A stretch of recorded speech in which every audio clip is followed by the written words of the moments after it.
Sony's got this new Spider-Man game coming out. I think it comes out on Friday of this week, and it's already the center of some controversy. And there's a lot of different sides to it, a lot of different points of view. And I wanted to go ahead and throw kind of what I think out there about this. There's been these pictures floating around. One's from the E3 presentation of the game, and the game looks beautiful. The game looks like a lot of fun. I don't have a PS4.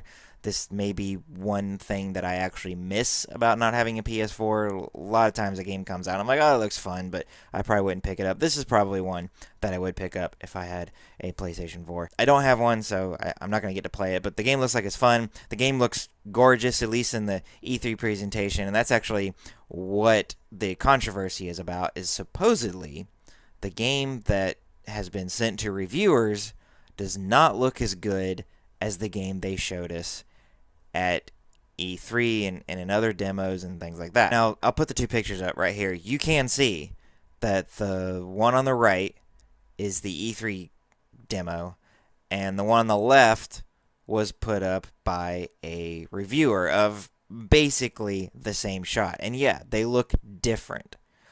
I suppose it's arguable as to whether or not one looks better than the other. For some reason, a lot of people have gotten fixated on the fact that the one that the reviewer put up has less puddles in it, and that's why this is being called Puddlegate, which I'm really tired of people just adding gate to the end of things. That's not how that should work, but whatever, it is what it is. So there's less puddles and therefore less reflections on the ground, and people are just arguing that it just doesn't look as good, and whatever. I want to say that honestly it shouldn't matter. The game looks like it's fun. If the game doesn't look as good as it did in the demo, I mean, that happens all the time. A lot of times, a developer, they put in a lot of work into things, and they come up with this vision for it, and then it just turns out that the hardware they're developing for, or maybe the software that they're developing with, just can't pull off what it is that they thought it was going to be able to. So it's not that the developer was lying to you, they just weren't able to meet the expectations that they had for themselves, and maybe that they even put on the players. And yeah, that stinks, but it is reality, and I don't think that many companies do this on purpose. I think it's just a thing that happens, and it's an unfortunate thing that happens. And this is kind of the price that everybody pays for having these big reveal trailers way before the game is even going to come out. And it's also a price that developers pay for trying to do things that maybe they can't do. That's one of the reasons why Nintendo is my favorite console manufacturer. When they show you something, 9 times out of 10, what they showed you is what you're going to wind up with. Now, yes, Breath of the Wild went through a lot of changes.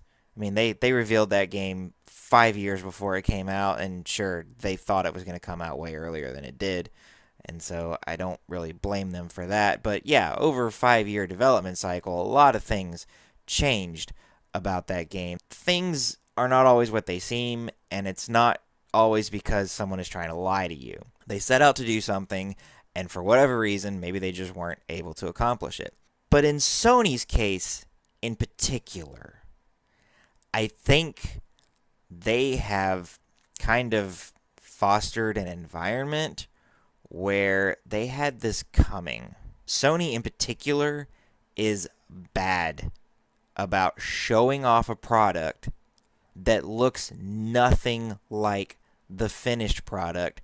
And I think in most cases, they are aware of it. You remember back on the PS3, Sony showed off this Killzone demo, and it looked gorgeous. Now, to be fair, they never claimed in the video, at least as far as I know, that what you were seeing was gameplay footage. But they also didn't say that you were just looking at concept art.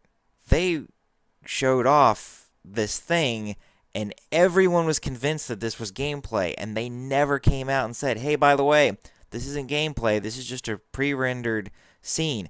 They led their fans to believe that the PS4 was producing in real time that video, and that was not the case. The actual game came out, and it didn't look or feel or play anything like what that video led all of us to believe. And that's probably the most, gross example of Sony doing this, but it's not anywhere close to being the only example of Sony doing this. They have a history of showing video, not explaining that you're not watching gameplay, and making it look like it's supposed to be gameplay. And I want to talk about how you'll have reveal trailers, like the Halo 4 reveal trailer was clearly not gameplay.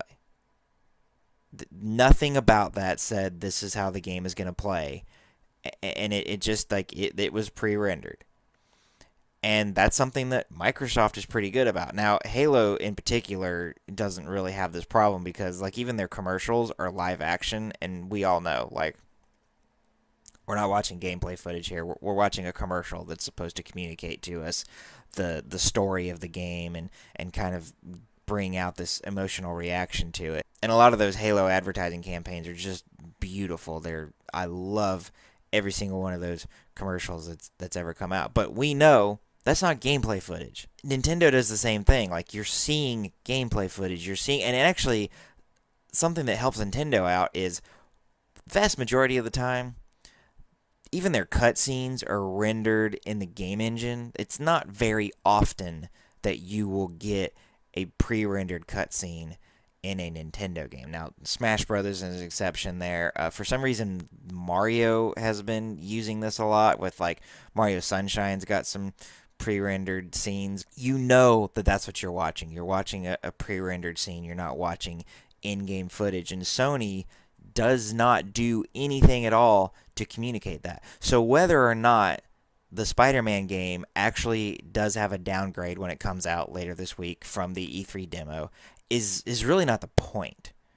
Do I think that it will be a downgrade? Yeah, it probably will be, only because these demos that they show at E3 they were probably recorded on a development kit, which was probably had the game being developed on a PC, and it's going to look better, and then you export the code and you run it on your console and you go, oh well, okay, here this doesn't run real well, so we need to dial back the shadow effects and maybe take out a couple points of light and stuff like that and just make it run better. That's just something that happens with these games as they're coming out. That's to be expected. Sony in particular has created an environment where of course people are going to look at what they did in the demos and then look at what actually got put out and nitpick it, because Sony, you did this to yourself. You constantly show people a product that they're not actually going to be getting.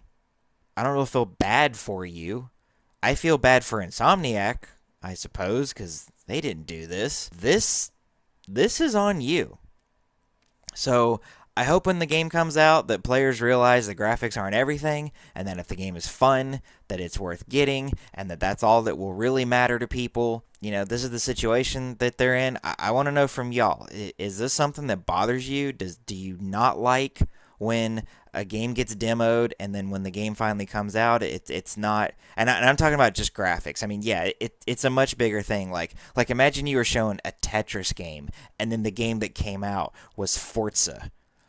That's not the kind of thing I'm talking about. I'm talking about how a game comes out and it's just not quite as pretty as you were shown. And people who play Ubisoft games are very familiar with this already. They've got The Division this happened to, Watch Dogs this happened to. So y'all probably have it way worse than the Sony fans do.